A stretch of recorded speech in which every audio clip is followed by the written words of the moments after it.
சீமான் அவர்கள் கூட பயணம் செஞ்சுருக்கீங்க. சீமான் அவர்களுடைய இந்த அரசியல் அதாவது 2009 காலத்தில் ஆரம்பித்த காலத்துலேருந்து இப்போ அவர் வந்த இடத்த எப்படி பார்க்குறீங்க, அந்த பயணத்தை எப்படி பார்க்குறீங்க?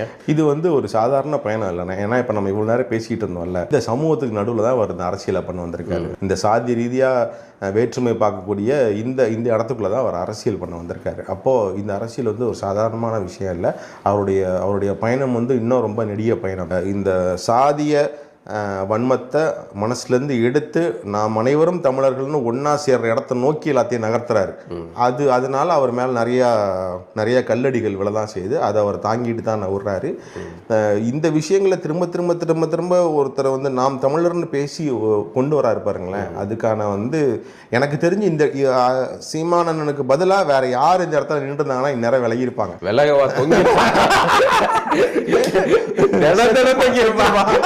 ஒரு நாள் மட்டும் இல்ல, செத்துருப்பான்.